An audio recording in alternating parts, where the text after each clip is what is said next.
Good evening once again, ladies and gentlemen, and welcome to Les Brown's Motivational Monday Night Call, your place for motivation and inspiration by world-renowned speaker, author, coach, Mr. Les Brown, featuring Mr. Brown and his platinum speakers.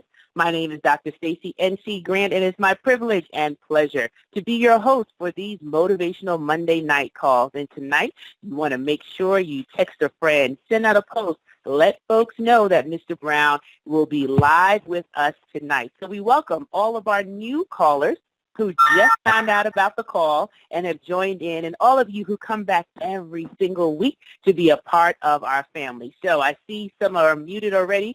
Just tell us your name, where you're calling from, and what you are grateful for before we get started in the next 2 minutes. Go right ahead, my friend. Washington, D.C., Stacy and Myron Tillman, great to hear your voice. Excited about hearing your voice, Stacy. Oh, my Myron, great to hear your voice. Thank you for always being here and supporting the call and just sharing your light and your love. You are valued and appreciated, my friend. Thank you so much. Thank you, Stacy. You're welcome. Who else can get in real quick before we go ahead with the rest of our call? Just press *6 to unmute your line. Tell us your name, city, state, country that you're calling from, and what you are grateful for tonight. I see somebody's line there trying to unmute. Hopefully you can get in before we get started. And if you don't, no worries. We'll open up the call at the end, but we don't want to delay any longer with getting started. So please stand by as all callers are muted for Mr. Brown. So, Mr. Brown, let's check the microphones and make sure that the world can hear you. We are 2 minutes past the hour, so I wanted to go ahead and just welcome you on the call tonight. Everyone has missed hearing your voice, and we're so glad that you are live with us today. Well, thank you so much, and I want to thank you for delivering powerful messages when I'm not here and transforming people's lives. I really appreciate you as my friend and also your gift of motivating and inspiring people and giving them a larger vision of themselves that will allow them to create the best version of who they can be. So thank you so much, Stacy, Bing, Denise. Thank you. And I love you more. There's nothing you could do about it. But I'm going to turn it over to you because I'm just so excited about what you have to share tonight. Thank you. I want everybody to listen very closely. And I want to ask you a question. Do you really want to win in this thing called life?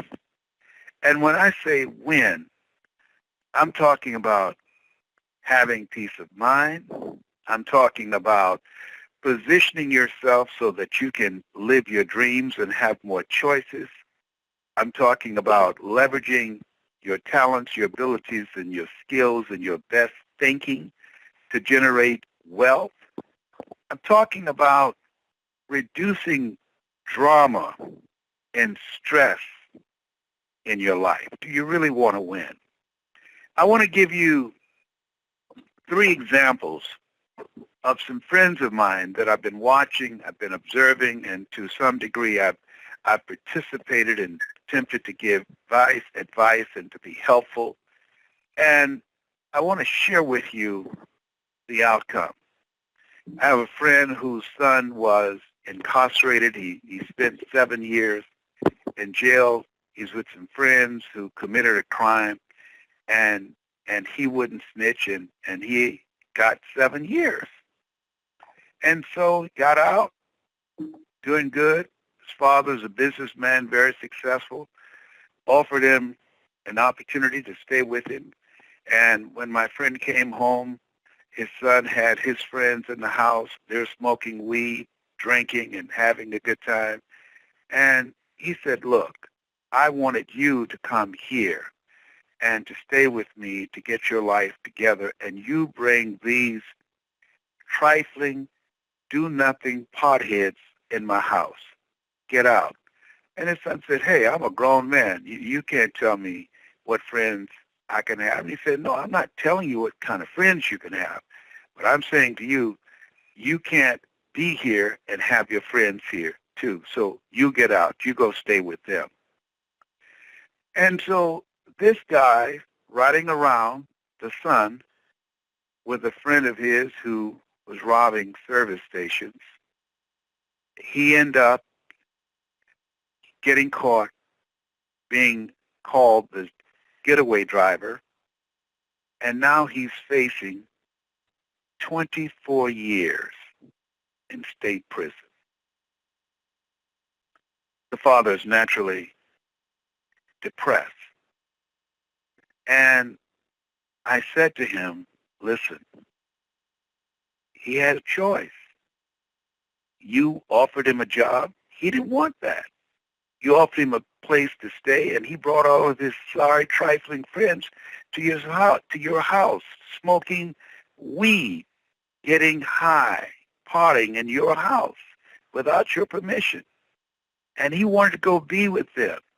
And now, just being out 2 years, he's facing over 20 years in prison, probably 20 to 30 years. I know you feel bad, but that's his choice. And the only thing I can give you comfort is the prayer of serenity. God, grant me the serenity to accept the things that I cannot change, the courage to change the thing that I can, and the wisdom to know the difference. Another example, a friend of mine's niece, she met this guy, and they became attracted to each other and developed a relationship. And she discovered after going down the road in the relationship that he had 3 children that he wasn't taking care of. And he was arrested for non-support. Now listen to me. I said, you've been going with him, you've been dating him for 2 years. You discovered that he had 3 children. He was arrested for non-support. And he told you the reason he did not pay child support because the mother was crazy. Okay? He could have paid through the courts, but he didn't do that.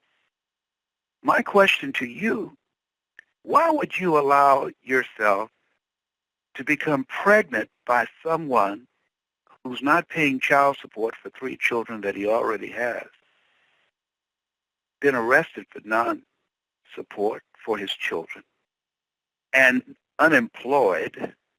Why would you have a baby by someone who's unemployed but has a track record for not taking care of the children that he has already brought in the world?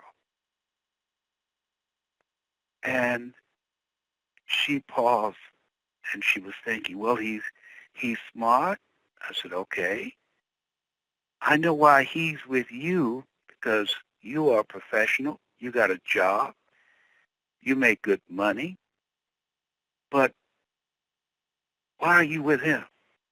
Well, he's a smart guy. Okay. He's a good worker. Excuse me. You told me that he only worked 3 months out of 5 years. He's a good worker? Well, he can't get a regular job because there's a warrant out for his arrest for non-support. Oh. And then what's the third reason? He's an okay father.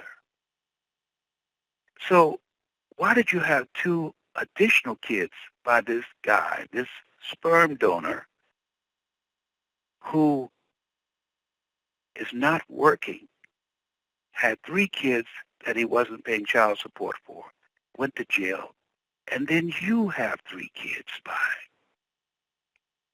and you're paying for everything, including his cell phone, the car, the gas, all the bills. Well, he would if he had some money. Now, the reason I'm laying this out here, there are some people who just don't get it. There are some people. There's a quote that until the pain of staying the same is greater than the pain of change, you will never change.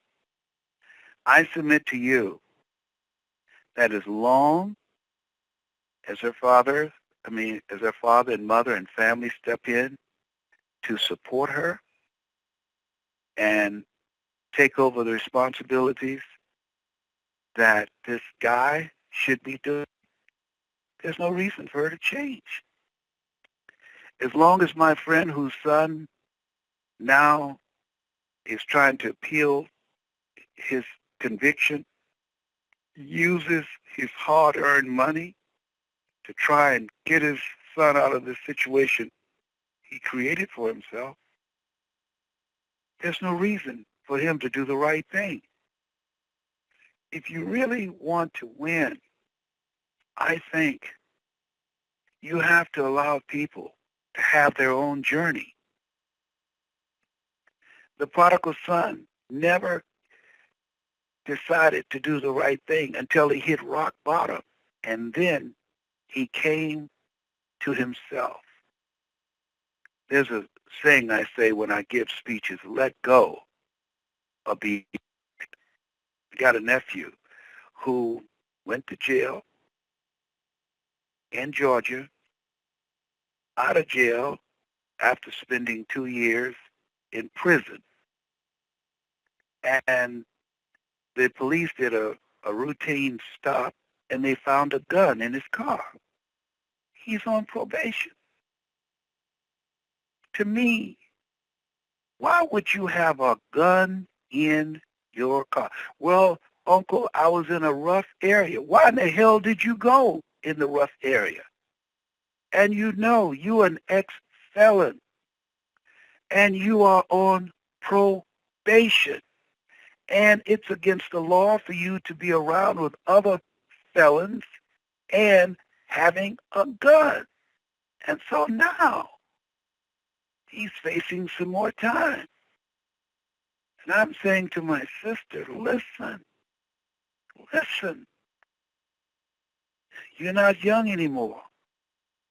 Listen, you've got to ask the question, what makes sense? And where your emotions would lead you, you've got to make some hard decisions that he created this.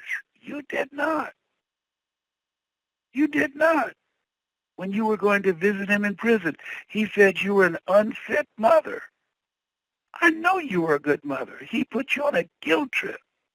And you went down there and putting money on his card so he can have money in prison. And he gets out and stays with you for a while, and then he started running around with his thuggish friends. Does it make sense?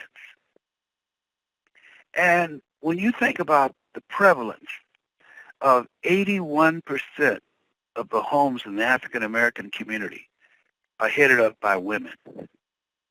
81%. When you think about the high incarceration rate of young men, and they don't care. They don't care. When you think about the fact that these cops will kill one of our kids in a heartbeat, knowing there are no consequences, the prosecuting attorney, the judges, the juries are on their side. And they don't get it. And as I've been grappling with this, I'm reminded of a scripture that says, whosoever will, let him come. And that, to me, what Jesus was saying, work with the willing. And my friend whose son is now in prison, he called me and he said, you know, whatever youth training you do in Cleveland, I want to join you. I can't save my son now, but there's some other young men out here that I can save. And I said, absolutely. You can't unscramble those eggs, but we can join forces to work with young men and young ladies who want to do the right thing, who are making the right decisions, who need just a little help so they can get to that next level. That a person convinced against their will is of the same opinion still. one of my speakers, Johnny Wimbrey, going around the world changing lives. He wrote a book called From the Hood to Doing Good. And he's got a brother that's in prison, got life for murder. How can two young men raised in the same household, slept in the same room, ate at the same table, bathed in the same tub, end up being so dramatically different? I don't know. One of the mysteries of life. But here's what I do know. People have choices. Choose ye this day whom ye shall serve. People have choices. And we must allow them to suffer the consequences or reap the rewards of their choices. And work, and it takes a lot of prayer and meditation and putting things in perspective and understand we can't control the choices of the people that we love as much as we want to. We can't save some people from destruction, from the pains of life. There's some things that life will have to teach them that they will never, ever get from us. And so understand and know, life will not push a button and say, just a minute, we got to stop everything right now. Make time stand still. Les got some drama that his son is involved in. And after he gives up his time and energy and hard-earned money to address that, then we'll start the clock again. It doesn't happen like that. We all have an expiration date, and we don't know when. Our time is up.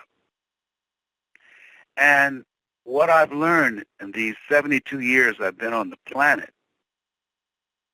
is that we have to consciously be mindful of living in the present and to take into consideration a note my mother had on her mirror.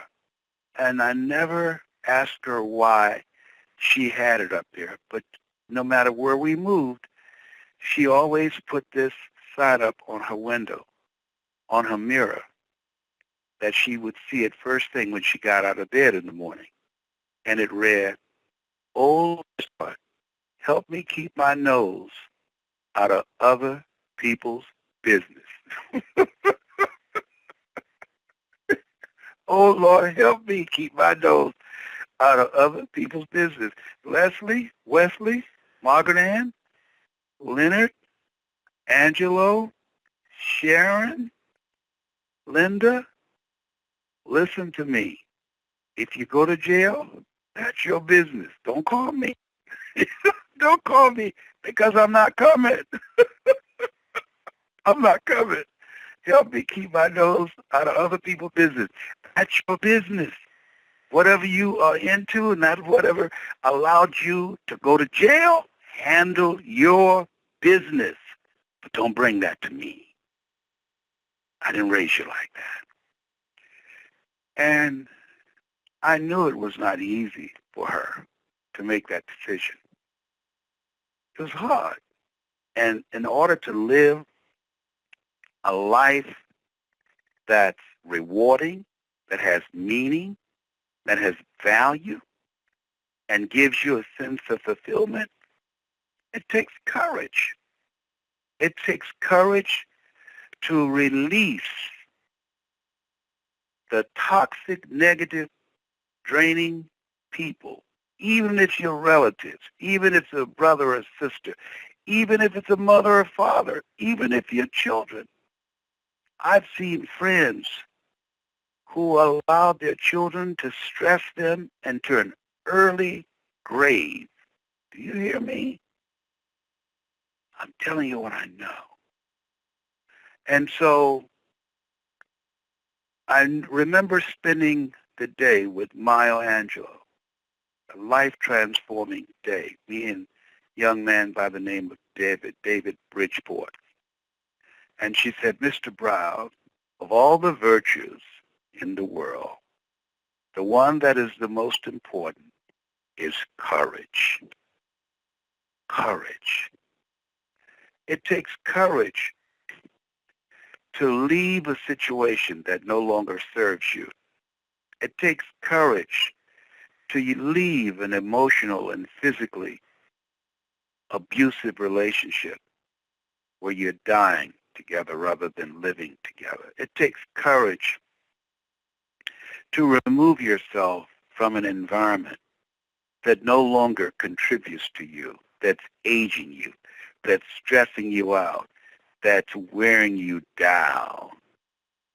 It takes courage to get up and to walk by faith and not by sight and saying, I can't do this anymore. This is not me. I deserve better than this. It takes courage. It takes courage.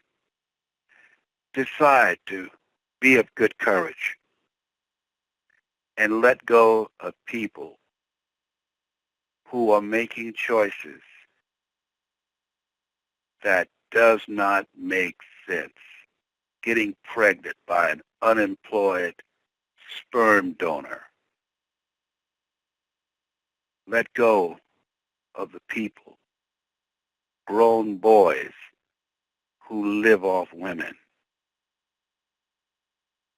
Let go of the daughters who make decisions to get pregnant by someone that's stupid and irresponsible. Yeah. It takes courage to do that.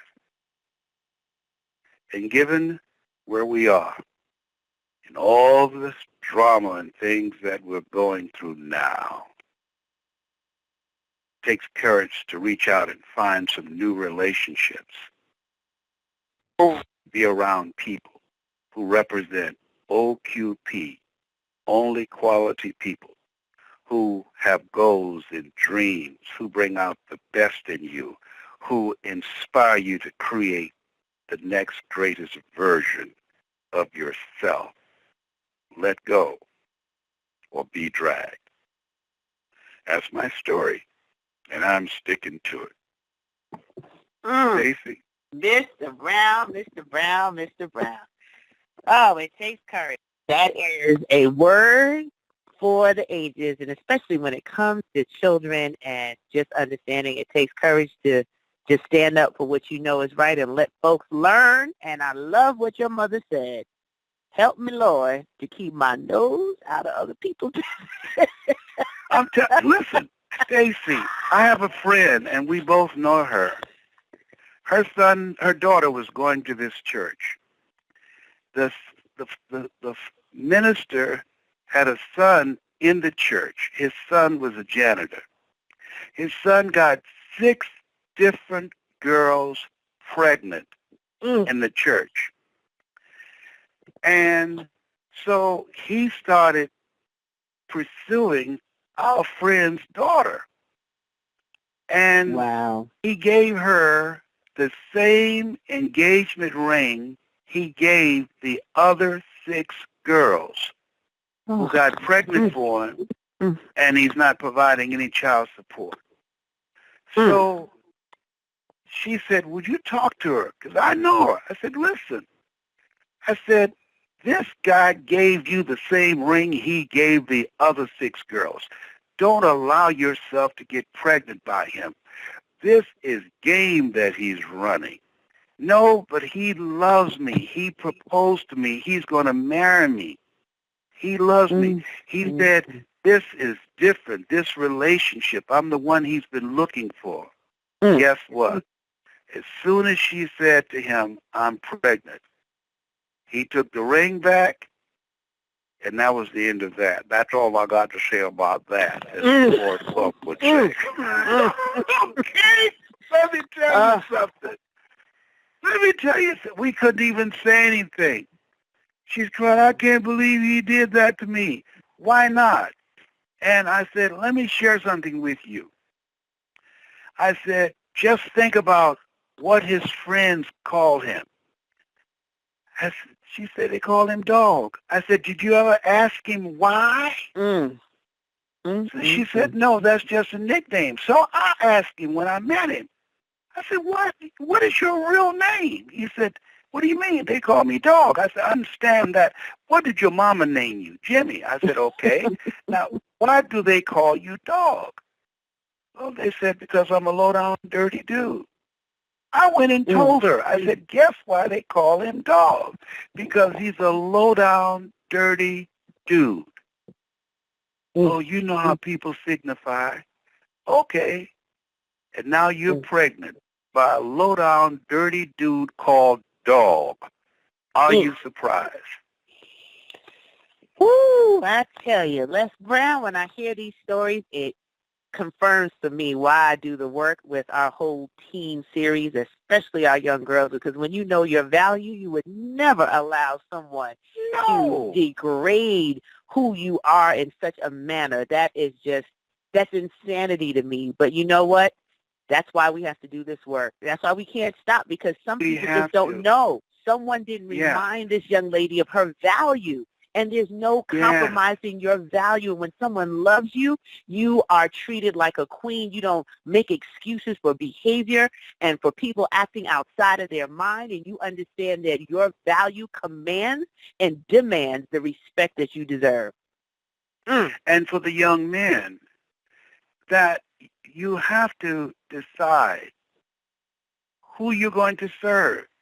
You know, I drive around with my car windows down up here in Cleveland because I see so many young boys walking around with the sagging, with their pants hanging below their butts and showing their underwear and listening to craziness with a beat, window down, music blasting.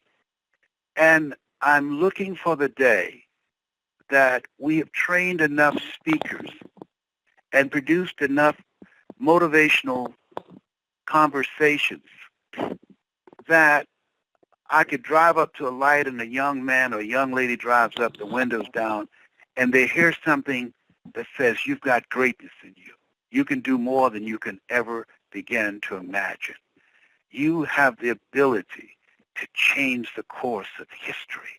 That, see, when I hear saying garbage in, garbage out, that's not real. Garbage in, garbage stays, and it stinks.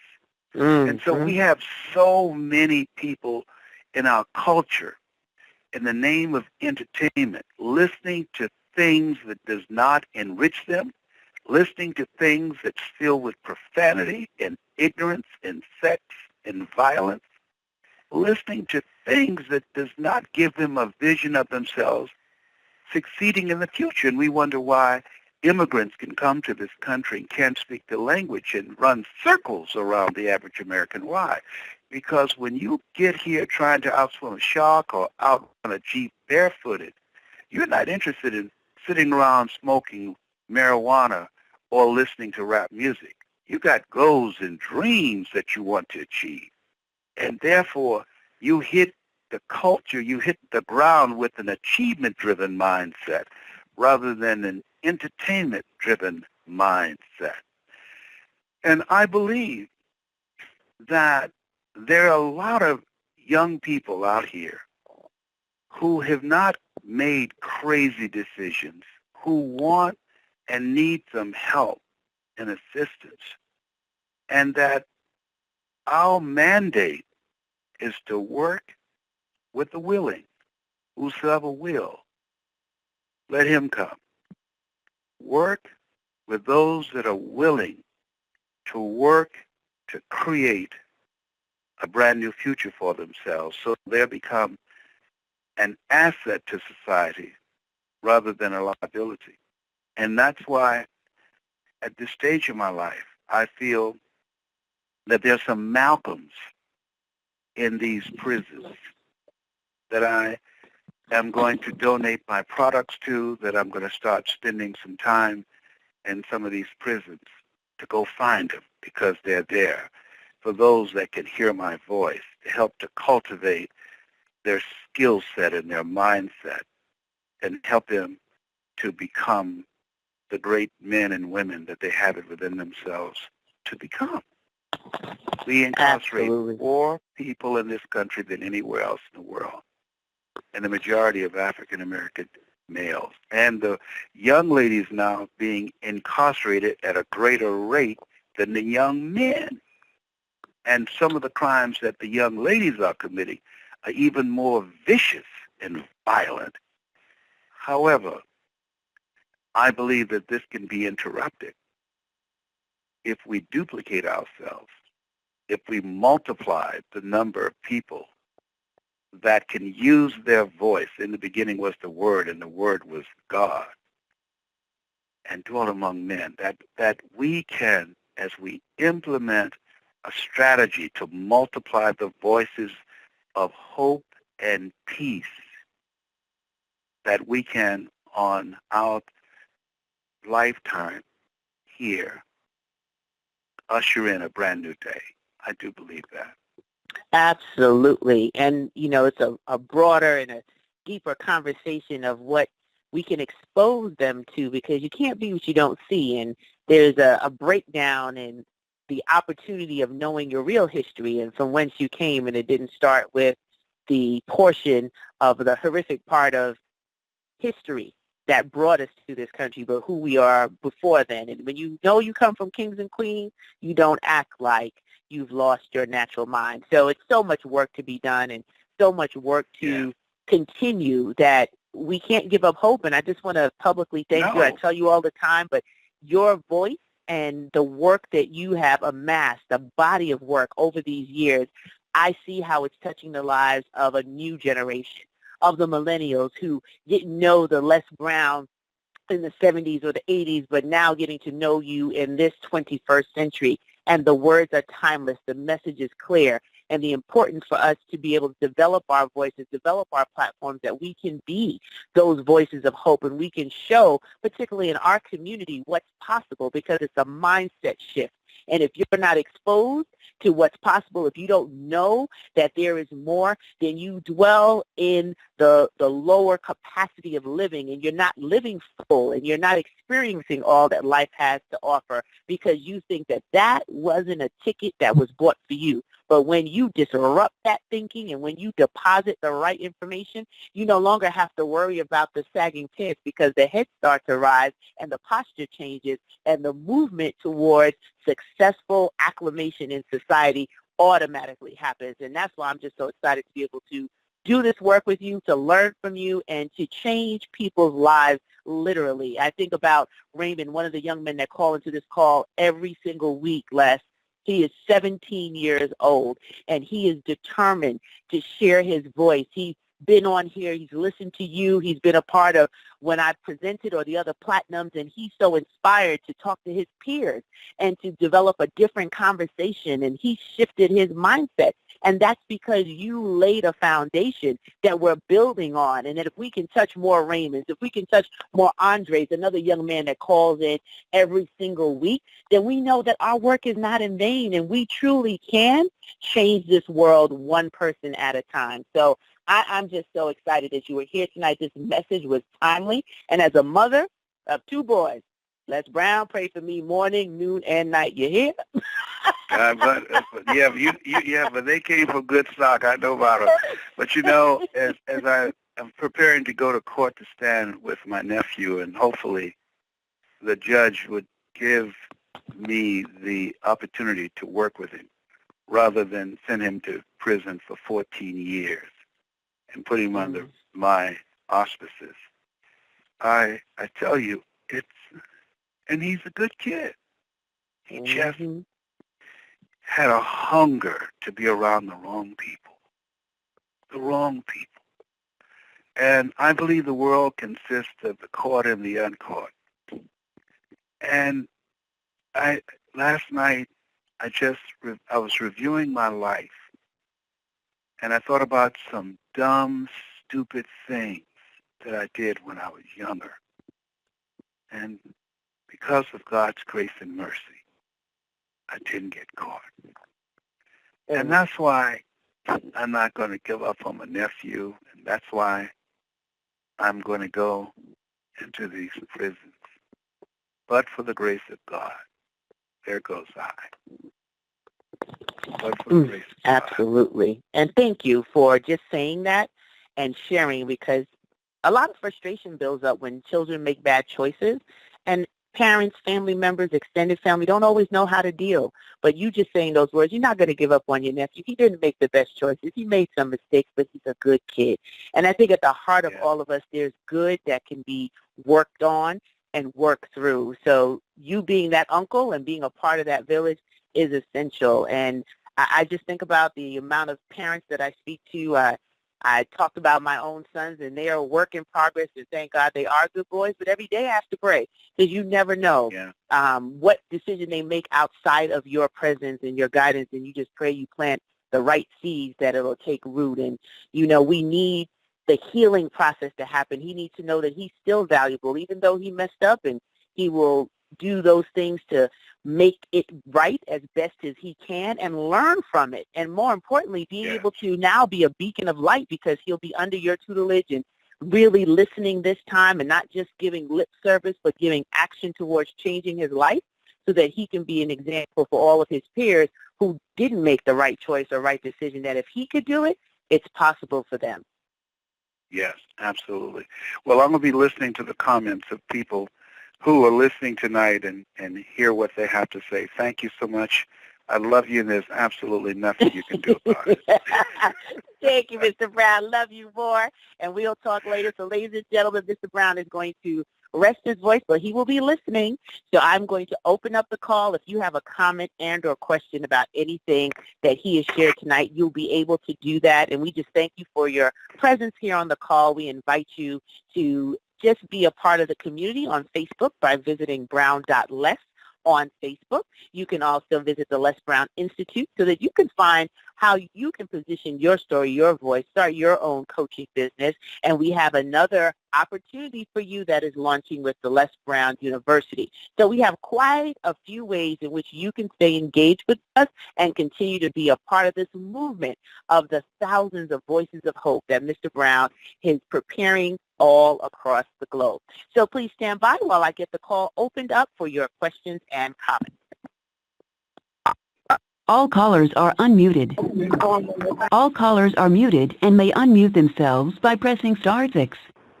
Okay, friends and family on the Les Brown Motivational Monday Night Call, we are ready to receive your questions and or comments. How you doing, Stacey? Hey, sir. It's great to hear your voice. I hope Great you to hear are you. well. You have a question Yes, or I comment? am. Yes, I do. Good evening, Papa Les. How are you, sir? He's just listening in. He's not live right now. Okay. But I believe in this movement, because the reason being, a lot of brothers are lost and need direction. And I believe with the grace of God, or with the power of God, Les Brown is doing something to change the lives of these brothers, because they have been fed the wrong way and whatnot. So I believe he's doing a strong movement of God and to change people's lives, because I am with him on this. And I'm looking to see, I would love to see him do live streaming, where special events like this, where you can see who are all the panel speakers coming on the live streaming. I don't know if he's going to do that on Les Brown University or live streaming. Well, I see we have some new callers that are here. I will definitely let him know that suggestion, and he's listening. We do have some events that are coming up that will include technology, and then there's a live opportunity to join Mr. Brown in Florida this weekend. For those of you who are in the Fort Lauderdale area, you can visit Arrive by BNP, so that you can be a part of that event. But thank you so much for being here, Serge. I'm going to let our new callers get through, and we're going to make note of your suggestion. Okay? Okay. God bless you. Awesome. God bless. Thank you, my friend. The next caller can go right ahead. Stacy, can I say something? Oh, hey, Ray. Of course you can, sweetheart. And then I have a new caller that I think is standing by, but you can go right ahead, Ray. Okay, I just wanted to tell Les and you, thank y'all. I mean, y'all motivate me from my one little room here. Oh, well, Ray, we love you. And I wanted to say something to Les, that these kids today don't go out on a date. They go hook up. And that wasn't heard of in my day.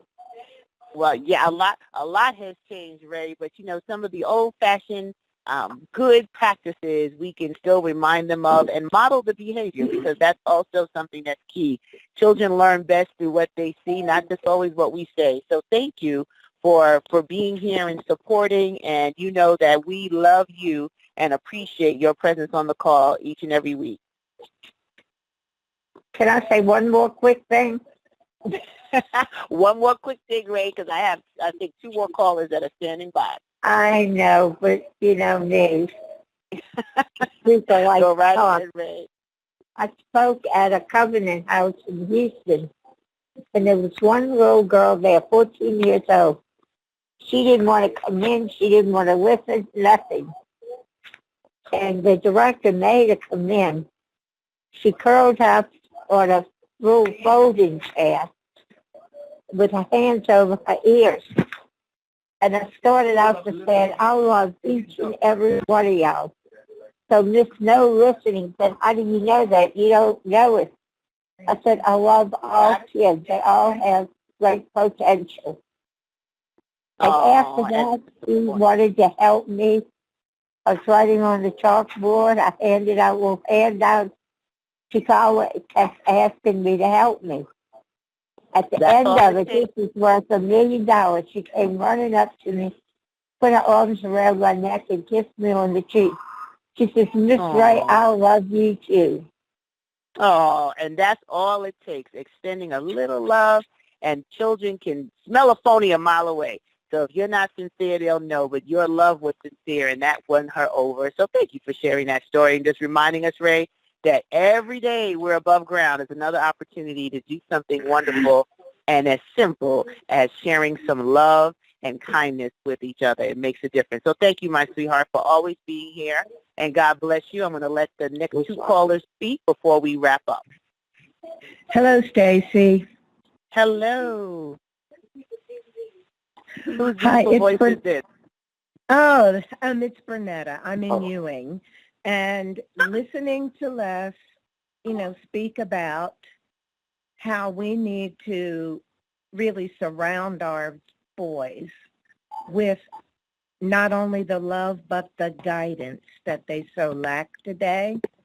I totally agree, but I also feel that for our girls even more so, because their self-esteem is so destroyed by the images being presented to them.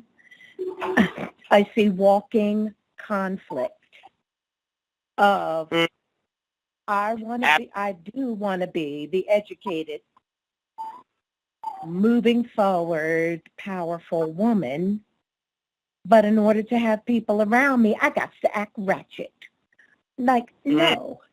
And I see the conflict, and I see it in my students as they're making a decision of how they're going to react to how someone speaks to them. I can see it going across their faces. And we need to really surround our girls, because if we surround our girls as they're becoming young women, they will not accept this behavior from the young men, and they will call them higher. And that is so key, and you being an educator and in the space of seeing what happens on a daily basis, you know more than most that it's going to take all of us, whether you're in the classroom or out of the classroom, to impact our children. And I agree, our girls need a certain level of support as well as our young men.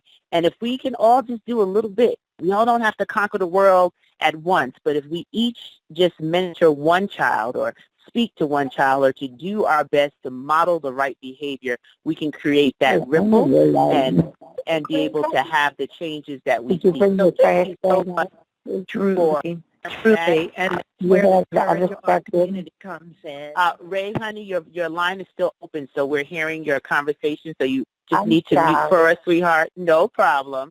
And just want to thank you for just sharing that comment, and definitely as an educator, understanding and knowing the seriousness of where we sit as a society, because our children are our future. It's not just a cute phrase or a lovely song. It's the reality. And we all have a part to play in making sure that they're able, stable, ready participants to contribute back to society. So thank you for that reminder, and thank you for being here. And I'm sure Mr. Brown is enjoying hearing those comments. Oh, thank you so much. You're welcome. And there was one other person that was holding as well. I just want to make sure I can get as many of you in as possible before I go ahead and close out our call. We have another commitment that will begin shortly. So you can speak right now. I see someone was trying to unmute. You can go right ahead. Just make sure your line isn't muted or we won't be able to hear you after you've pressed *6. So while that person is getting the line, I want to remind those of you that are in the Fort Lauderdale area that you have an opportunity to see Mr. Brown live and direct August 11th and 12th at the Sheraton Suites in Fort Lauderdale. You can go ahead and give a call to 954-724-0900. That's 954-724-0900, or visit www.events.com to get information about this 2-day training with Mr. Les Brown and the First Family of Motivation. You'll get to meet his phenomenal children who will be sharing the stage and doing the training with him in Fort Lauderdale this weekend. So we want to thank you for your time, your presence, your participation. If your line didn't unmute, we had a full house. We hope to hear you again on our next call, but we appreciate your time and your presence choosing to be with the Les Brown Motivational Monday Night Call each and every Monday. So on behalf of Mr. Brown, the entire team, I want to say thank you for sharing your brilliance with us. This is Dr. Stacy N.C. Grant signing off, wishing you an awesome week. And if you want to connect with me on social media, you can go ahead and do that at any one of my websites. One of the easiest ones to remember is actionbook.com. That's actionbook.com. So God bless you all. Have an awesome, awesome, awesome week, and pay it forward. Share a little light, share a little love, make a difference in at least one person's life. Bye for now. Let me ask you something. How many times have you told your story? How many times have you repeated the same struggles, the same failures, the same reasons why life is hard? And here's the real question. How many times has telling that story actually changed your life? Most people don't even realize it, but every time they repeat their story, they're reinforcing it. They're keeping themselves trapped. They're making that struggle part of who they are instead of using it as fuel to break through. Listen, I'm not here to tell you your pain isn't real. I'm not here to say what happened to you doesn't matter. But here's the truth. Your story doesn't define you. Your actions do. Too many people walk around believing that what happened to them in the past determines where they are going. They think that because they grew up poor, they will always struggle with money. Because they were abandoned, they will never find love. Because they failed once, they will never succeed. That's a lie. It's a story you've told yourself over and over again until you started believing it. But let me tell you something. Your past has no power over you unless you keep giving it power.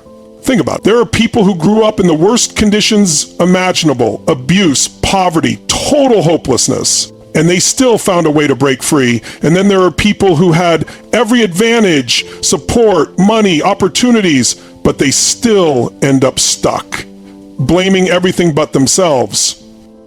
What's the difference? It's not the story they were born into, it's the choices they made. It's what they did with the cards they were dealt. If your past truly defined you, nobody would ever break free from their circumstances.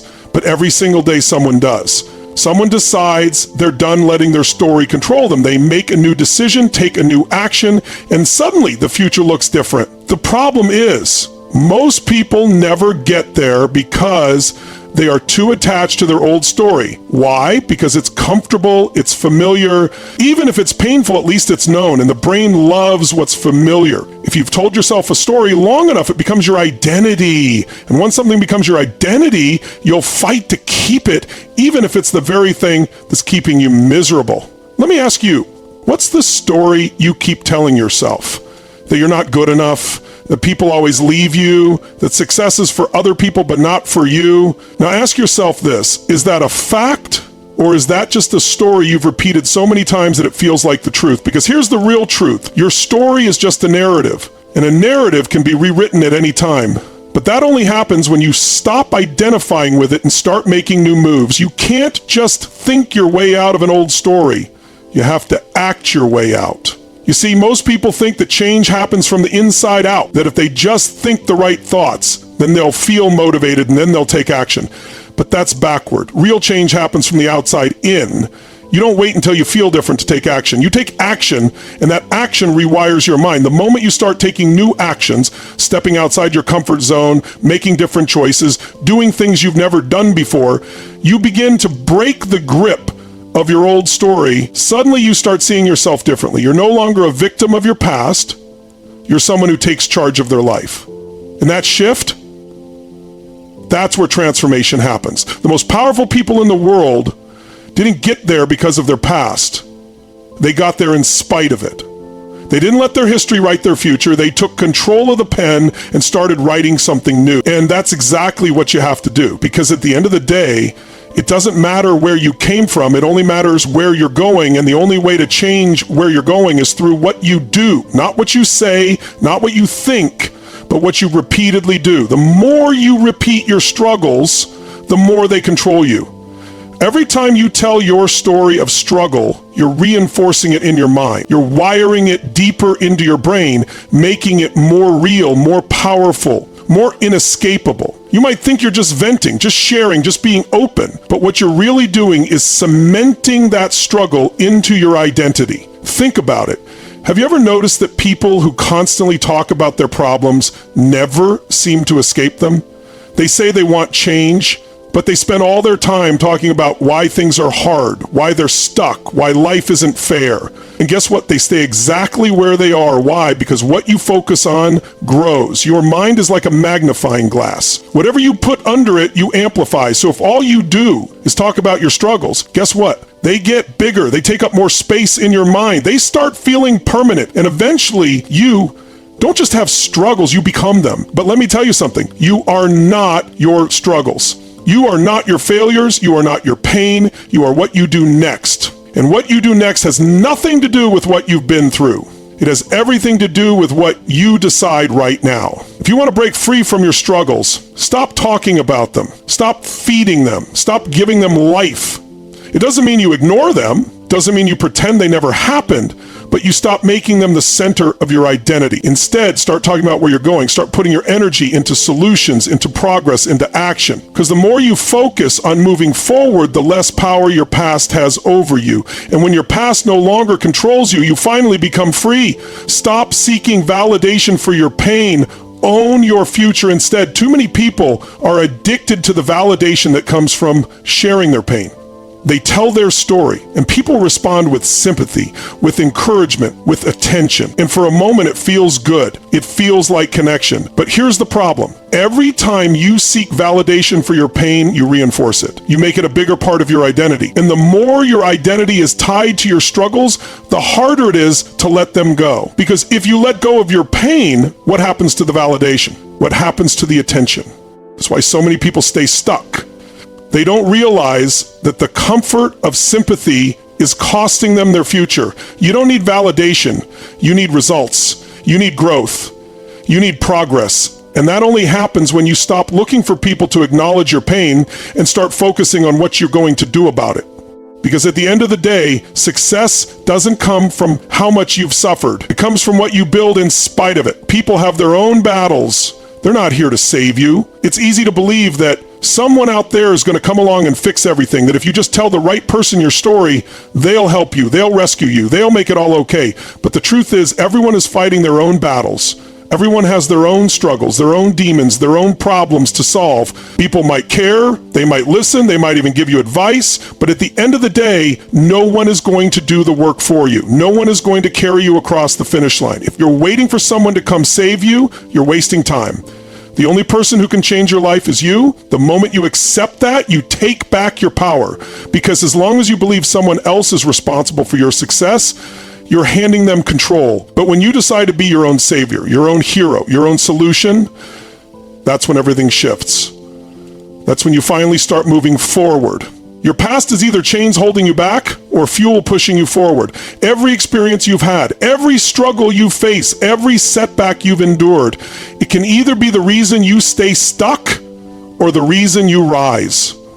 Most people let their past weigh them down. They carry it like a burden, using it as an excuse for why they can't move forward. But the truth is, your past only has the power you give it. You can choose to see it as proof of why you'll never succeed, or you can use it as the fire that drives you. The most unstoppable people in the world aren't the ones who had perfect lives. They're the ones who turned their pain into purpose. They took every moment of suffering and used it as a reason to push harder, to be better, to never settle. Your past is a tool. It can break you or it can build you. And the only difference between the two is the choice you make about how you use it. Focus on where you're going, not where you've been.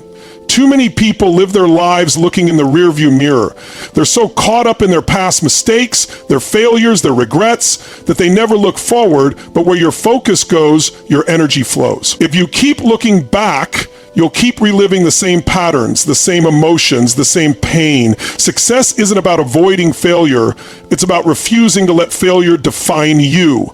The only way to create a new future is to shift your focus away from where you've been and toward where you're going. When you focus on growth, on action, on the vision of the life you want, your past starts losing its grip on you. It becomes nothing more than a chapter you've already read, not the story that's still being written. The past is a lesson, not a life sentence. The more you fixate on what's ahead, the faster you move toward it. Success comes from silent discipline, not public storytelling. Real success isn't built on how many people know your struggles. It's built on what you do when no one's watching. Too many people waste time telling the world about their pain, thinking that talking about their hardships somehow earns them progress. But success doesn't care about your story. It cares about your execution. The people who truly make it don't spend their energy broadcasting their struggles. They spend it taking relentless action. Discipline is what separates those who achieve from those who only dream. It's in the quiet moments, the unseen effort, the early mornings and late nights when nobody is clapping for you. That's where success is built. The loudest person in the room is rarely the one making the biggest moves. The ones who change their lives don't seek attention. They seek results. Turn pain into power, not a performance for sympathy. Pain is energy. You can let it drain you, or you can use it to drive you. The problem is, too many people turn their pain into a performance, constantly telling their story to get sympathy instead of turning that pain into something productive. Sympathy might feel good for a moment, but it won't move you forward. What will move you forward is taking all that frustration, all that disappointment, all that anger, and using it as fuel. The most powerful transformations come from those who refuse to let pain make them weak. They channel it into action, into discipline, into something that makes them stronger. Every struggle you've faced holds energy. Use it. Let it push you harder, make you sharper, drive you further than you ever thought possible. The ones who win are the ones who stop performing for sympathy and start performing for results. Rewrite your story through action, not words. Talking about change doesn't create change. Telling yourself you're going to do something doesn't mean anything until you actually take action. Too many people get stuck in the trap of planning, talking, and waiting for the right moment, but nothing shifts until they move. Your story doesn't change because you say you want a better life. It changes when you prove it through what you do every single day. Action is the only thing that rewrites the narrative. You don't need permission. You don't need perfect conditions. You don't need another motivational speech. You need to move. Every action you take in a new direction weakens the old story and strengthens the new one. You don't escape the past by thinking about it less. You escape it by taking action so powerful that it becomes irrelevant. Your energy should go into growth, not justification. Every time you explain why you are the way you are, why life is hard, why things haven't worked out, you are wasting energy that could be used to change your reality. Justification keeps you in the same place, replaying the same patterns. Growth only happens when you shift from explaining to executing. The energy you use defending your limitations could be used to destroy them.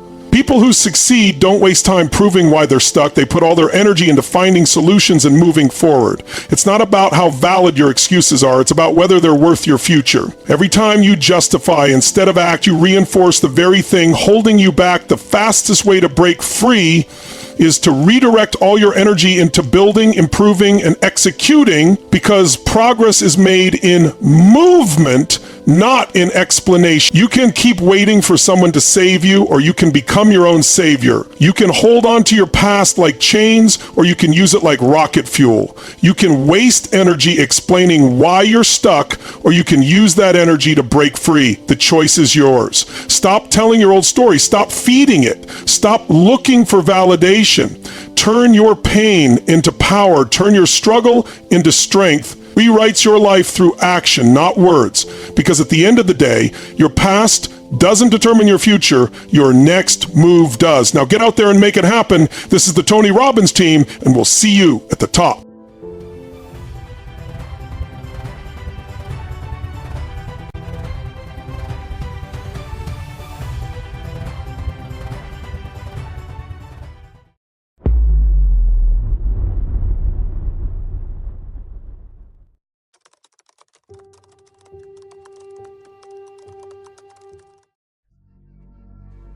How many of you right now feel like you're capable of more, but something keeps holding you back? How many of you have ever felt stuck, not because you lack potential, but because something inside of you just isn't clicking? Listen to me, success is not about talent, it's not about luck, it's not about circumstances, it's about what's happening in your mind. It's about mental strength. The strongest people in the world, the ones who dominate in business, in sports, in life, aren't necessarily the smartest or the most skilled. They are the ones who have mastered their mind. They control their emotions instead of letting their emotions control them. They show up every day with relentless consistency, no matter what. They take full ownership of their lives. No excuses, no blame, just pure responsibility.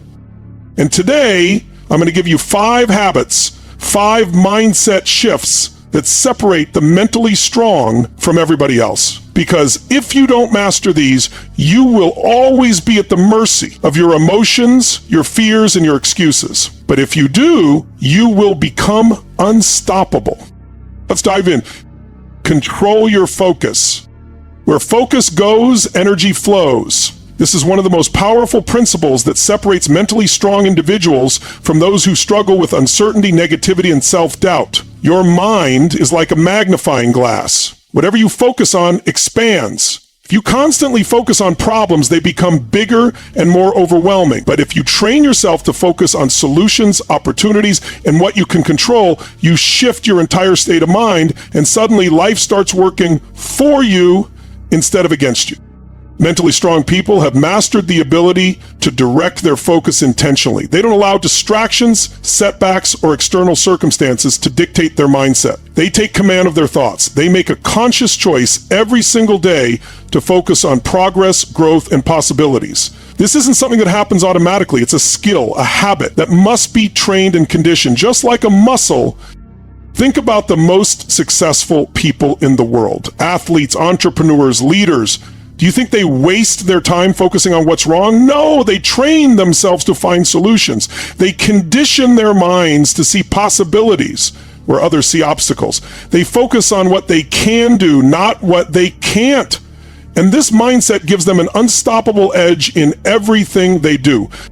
Imagine a person who constantly focuses on why they can't succeed. They tell themselves they're not smart enough, not talented enough, or that life is unfair. Their mind reinforces those beliefs, and their actions reflect that negativity. On the other hand, someone who chooses to focus on solutions will see opportunities where others see dead ends. They'll ask better questions. What can I learn from this? How can I turn this around? What's the next step I can take? The answers they come up with propel them forward instead of holding them back. One of the most effective ways to take control of your focus is by asking powerful questions. Your brain is like a search engine. It will find whatever you tell it to look for. If you constantly ask, why does this always happen to me? Your mind will give you a list of reasons why life is unfair. But if you ask, how can I turn this into an opportunity? Your brain will start searching for ways to make it happen. Questions determine your focus, and your focus determines your reality. Visualization is another tool they use. They don't just hope things will get better. They see it in their mind's eye. They create a clear picture of their goals and mentally rehearse their success before it even happens. This isn't just wishful thinking. It's training the brain to focus on winning. When the mind believes something is possible, it finds a way to make it a reality. At the end of the day, focus is a decision. You can either let the world control your attention, or you can take charge and direct it toward what empowers you. When you master your focus, you master your emotions. When you master your emotions, you master your actions. And when you master your actions, you master your life. Embrace discomfort. Growth only happens in discomfort. Mentally strong people understand this at their core. They don't shy away from challenges, they seek them out. They don't avoid struggle, they lean into it. They have trained themselves to get comfortable being uncomfortable because they know that discomfort is the gateway to transformation. Think about the people who never change, who stay stuck in the same patterns year after year. Why? Because they fear discomfort. They fear failure, rejection, and uncertainty. They would rather stay in a situation that isn't working than step into the unknown and take a chance on something better. But the truth is, the discomfort of staying the same is far worse than the discomfort of growth. Look at elite athletes. They push their bodies beyond their limits every single day. They don't stop when it gets hard. They push harder. Why? Because they understand that every rep, every sprint, every ounce of pain is making them stronger. They've conditioned themselves to embrace discomfort because they know that's where the real growth happens. One of the biggest forms of discomfort people struggle with is failure. Most people avoid taking risks because they're afraid to fail, but mentally strong individuals see failure differently.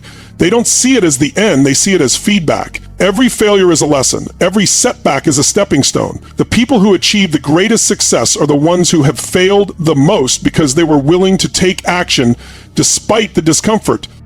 Look at the greatest entrepreneurs, leaders, and innovators in history. Every single one of them faced massive failures before achieving success. They embraced the discomfort of rejection, criticism, and uncertainty because they knew that pushing through those challenges was the only way to grow. Think about the first time you did something difficult. Maybe it was public speaking, starting a business, or pushing your body through an intense workout. At first, it felt uncomfortable, but over time, what happened? It became easier. You got stronger. Why? Because you exposed yourself to discomfort enough times that it became your new normal. That's the secret. The more you embrace discomfort, the more resilient you become. Your threshold for challenge expands, and things that once seemed impossible become second nature. If you want to be mentally strong, you must train yourself to do the things that scare you, the things that stretch you, and the things that force you to grow. Discomfort is not the enemy. It is the price of progress. It is the path to mastery. It is the key to unlocking your true potential. The only way to reach the next level in any area of life is to step into the discomfort that comes with it. Master your emotions. Your emotions do not control you, you control them. This is the mindset of mentally strong individuals. They don't let fear, doubt, frustration, or anger dictate their actions. They don't allow temporary feelings to determine their long-term results. They have learned to master their emotions instead of being mastered by them. This is what separates those who thrive under pressure from those who crumble. Most people go through life reacting. Something happens and they immediately respond based on how they feel in that moment. If someone says something negative, they get defensive. If they experience a setback, they get discouraged. If things don't go as planned, they spiral into frustration. Their emotions dictate their actions, and because of that, they live in a constant state of uncertainty, always at the mercy of whatever is happening around them. Mentally strong people operate differently. They understand that emotions are powerful, but they also understand that emotions can be directed. They don't suppress how they feel, but they also don't let emotions take over. Instead, they train themselves to use emotions as fuel. Fear becomes motivation. Frustration becomes drive. Pain becomes power. Every emotion has energy, and when you learn to redirect that energy in a way that serves you, you become unstoppable. Think about an athlete who is about to compete. If they allowed fear and nerves to control them, they would never perform at their best. Instead, they take control of their mental state. They channel that nervous energy into focus. They reframe their fear as excitement. They have conditioned their mind to work for them rather than against them. This isn't something that happens by accident. It happens by training. One of the most effective ways to master your emotions is by shifting your perspective. Most people experience emotions based on the meaning they give to situations. If they lose a job, they see it as a disaster and they feel defeated. If a relationship ends, they see it as a failure and they feel broken. But mentally strong individuals ask better questions. Instead of asking, why is this happening to me? They ask, how is this happening for me? They shift their mindset from victim to warrior. The way you speak to yourself determines how you feel. If you constantly tell yourself this is too hard, you will feel overwhelmed. If you say, I can't handle this, you will feel powerless. But if you tell yourself, this is making me stronger, or I will figure this out, you shift your emotions instantly. Self-talk is not just a motivational tool, it is the foundation of emotional mastery. Another powerful strategy is controlling your physiology. Your body and mind are connected, and how you move affects how you feel. When you stand tall, breathe deeply, and move with power, your emotions follow. This is why mentally strong people use movement to shift their state. They don't slump over when they feel down, they change their posture. They don't sit in sadness, they take action. They use their body to influence their emotions, instead of letting emotions dictate how they carry themselves. People who struggle with emotional control often get stuck in negative loops. Something goes wrong, they feel bad, and instead of breaking the pattern, they reinforce it by dwelling on the problem. Mentally strong individuals recognize these patterns and interrupt them. They change their focus, they move their body, they shift their perspective. They don't allow themselves to spiral into negativity because they know that every moment spent in a negative state is a moment wasted. Be relentlessly consistent. Motivation is temporary, discipline is permanent. Mentally strong people do not rely on fleeting bursts of inspiration to take action. They don't wait for the perfect mood, the perfect conditions, or the perfect timing. They have built a mindset of relentless consistency, showing up every single day, regardless of how they feel. The problem most people have is that they only take action when they feel like it. When they're excited, they work hard. When they're tired, they make excuses. When things are going well, they stay consistent. When obstacles appear, they lose momentum. This cycle keeps them stuck because they are letting their emotions determine their progress. Mentally strong individuals refuse to let that happen. They understand that true success is built through repetition, through discipline, through unwavering commitment. Think about the greatest athletes, the most successful entrepreneurs, the highest performers in any field. They didn't get there by working hard once in a while. They got there by doing the work every single day, whether they felt like it or not. They built routines and habits that keep them moving forward. They don't rely on motivation, they rely on systems. Imagine someone who wants to get in shape. They start working out for a few days, but then they miss a session, then another. Suddenly, they've lost momentum and it feels impossible to start again. Now compare that to someone who commits to showing up every day, no matter what. Even if they don't feel like it, even if they only do a little, they keep moving. Over time, this consistency compounds and the results become undeniable. Mentally strong people understand that discipline is like a muscle. It must be trained. The more you practice consistency, the easier it becomes. What starts as effort turns into habit. What was once difficult becomes automatic. This is why the strongest people in the world have daily rituals that they never break. They don't negotiate with themselves. They don't give in to excuses. They have made success non-negotiable. Most people think they need motivation to start, But in reality, motivation comes after action, not before. When you take action, even when you don't feel like it, you build momentum. That momentum creates motivation, and the cycle continues. This is why mentally strong people never wait for inspiration. They take action first, and the motivation follows. The real test of mental strength is not how hard you work when you're excited. It's how committed you stay when things get tough. Anyone can be consistent when everything is going well. But what happens when you're tired, when you're stressed, when life throws obstacles in your path? That's when most people quit. But mentally strong individuals push through. They have conditioned themselves to keep moving forward no matter. The strongest people in the world are not the most talented, the most gifted, or the most fortunate. They are the most consistent. They are the ones who show up day after day, year after year, regardless of circumstances. They have built a mindset of relentless discipline, and because of that, they achieve what others only dream of. Take full responsibility. Mentally strong people don't blame others, make excuses, or wait for someone else to fix their problems. They take full ownership of their lives, every decision, every action, every result. No excuses, no victim mentality, no shifting blame. The moment they take full responsibility is the moment they take full control. Most people go through life pointing fingers. When something goes wrong, they blame their upbringing, the economy, their boss, or their past. But mentally strong people understand that responsibility equals power. The more they own their circumstances, the more they can change them. Taking responsibility doesn't mean controlling everything. It means controlling how you respond. Instead of saying, this isn't fair, they ask, how can I turn this around? They eliminate excuses. They don't say, I don't have time. They say, I haven't made it a priority. They don't say, I can't afford it.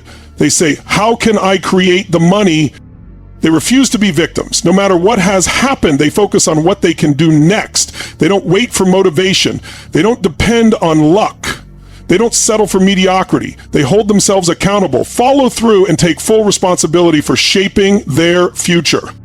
Mentally strong people understand that taking responsibility is the key to power. They know that if they blame others, they give away control. If they make excuses, they stay stuck. Instead of focusing on what's unfair, they focus on what they can do to change their situation. They take ownership of their time, decisions, and emotions. When something doesn't go their way, they don't waste time complaining. They ask, what can I learn from this? They recognize that every setback is a chance to grow. Instead of saying, I can't, they ask, how can I? Instead of waiting for someone to rescue them, they create solutions. Taking full responsibility means following through. Most people say they'll do something, but when it gets hard, they quit. Mentally strong people don't. They commit. They keep promises to themselves. They know that success isn't about luck. It's about discipline, action, and ownership. They control their thoughts, emotions, and reactions, shaping their future on their terms. This is it. This is where the separation happens. Everyone wants success, but very few are willing to build the mindset it takes to sustain it. You've just learned the 5 habits of mentally strong people. You now know how to master your emotions, how to be relentlessly consistent, how to take full responsibility for your life. But knowledge means nothing without action. So here's my challenge to you. Pick one of these habits and commit to it today. Not tomorrow, not next week, right now, because the only thing standing between you and the life you want is the level of mental strength you bring to the table. And if you want more strategies to break through, to level up, to become the absolute best version of yourself, make sure you subscribe to Tony Robbins' Track and stay locked in, because this is just the beginning. Now go out there and make it happen.